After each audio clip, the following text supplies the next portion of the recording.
Hello বন্ধুরা, আপনাদের আরও একবার ওয়েলকাম জানাই আমার এই channel space explores and daily ওরফে SED-তে।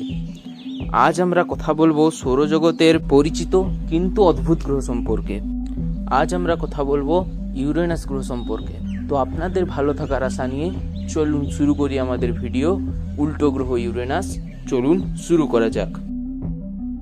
আপনারা শুরুতেই ভাববেন আমি ইউরেনাসকে উল্টো গ্রহ কেন বললাম। ইউরেনাসকে উল্টো গ্রহ বলার কারণ আছে। আমাদের সৌরজগতে দুটি গ্রহ আছে যারা পুরোপুরি উল্টো গ্রহ বলা যেতে পারে।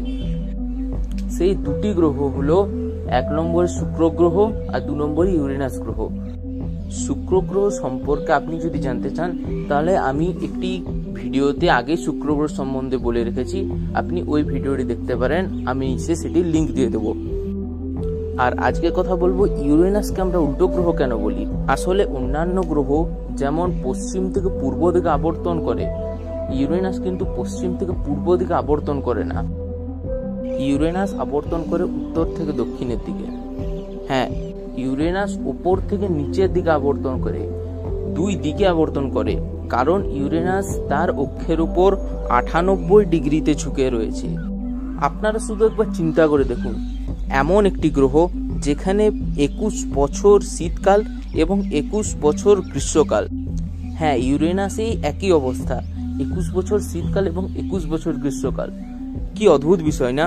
বর্তমানে আমাদের পৃথিবীতে যে হিসাবে গরম দেখা দিয়েছে, সেই হিসাবে আমরা যদি চিন্তা করি 21 বছর গ্রীষ্মকাল, সেটি ভেবেই কেমন মৃত মৃত অনুভব হয় আমাদের। কিন্তু ইউরেনাসে গ্রীষ্মকালটি এত গরম হয় না।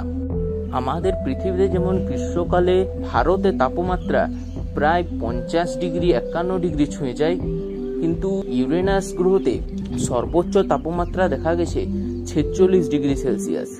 অর্থাৎ গরম, তবে খুব একটা গরম নয়। অন্যদিকে ইউরেনাস গ্রহ হলো একটি আইস জায়ান্ট, অর্থাৎ বরফের গোলাকার পিণ্ড। এই গোলাকার পিণ্ড অর্থাৎ ইউরেনাসে রয়েছে অ্যামোনিয়া, মিথেন এবং জলের তৈরি বরফ। ইউরেনাস গ্রহতেও বিশাল বড় ঝড় দেখা যায়। এখানে ঝড়ের গতিবেগ প্রায় 567 মাইলস পার ঘন্টা হয়ে থাকে। এছাড়াও ইউরেনাস গ্রহে অন্যান্য গ্রহের মতনই এর কেন্দ্রে লাভা অবস্থান করে, যার জন্য ইউরেনাস গ্রহের উপর একটি চৌম্বক বলয় গঠন হয়, যা সূর্যের থেকে আসা ক্ষতিকারক রশ্মি যা ইউরেনাসের উপরের বায়ুমণ্ডলকে সরাসরি ধ্বংস করতে পারে, সেগুলি রক্ষা পায়। এইবার কথা বলা যাক ইউরেনাসের কিছু চাঁদ এবং তার রিং অর্থাৎ বলয় সম্পর্কে। ইউরেনাসও এমন একটি গ্রহ যার বলয় রয়েছে। এর আগে আমরা জেনেছি শনি, বৃহস্পতি গ্রহের বলয় রয়েছে।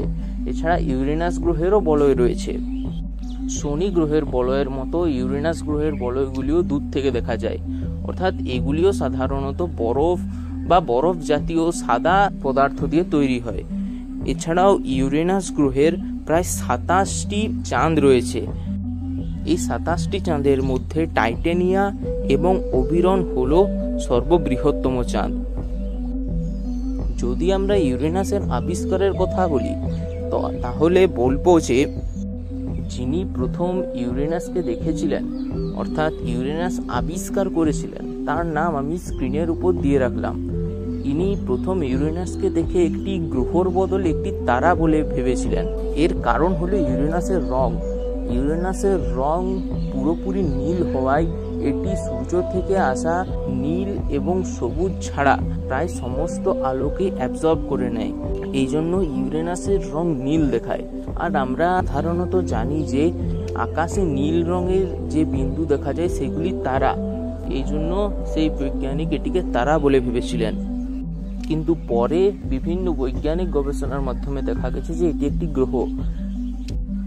এছাড়াও ইউরেনাস আমাদের পৃথিবী থেকে এত দূরে অবস্থিত যে মানুষের একমাত্র একটি যানই অর্থাৎ একটি কৃত্রিম উপগ্রহে এখনো পর্যন্ত ইউরেনাসে যেতে পেরেছে, যার নাম হলো ভয়েজার 2। ইউরেনাস অনেক দূরে থাকায় এবং শুধুমাত্র ভয়েজার 2 যানটি ইউরেনাস পর্যন্ত পৌঁছানোয় আমরা ইউরেনাস সম্বন্ধে বেশি কিছু জানি না। ভবিষ্যতে বৈজ্ঞানিকরা বিভিন্ন যানের মাধ্যমে ইউরেনাস সম্বন্ধে আমাদের আরও কিছু জানাবেন। আমরা পরের ভিডিওতে নেপচুন গ্রহ সম্পর্কে আলোচনা করব। অতএব আজকের জন্য বিদায় নিচ্ছি, দেখা হচ্ছে পরের ভিডিওতে।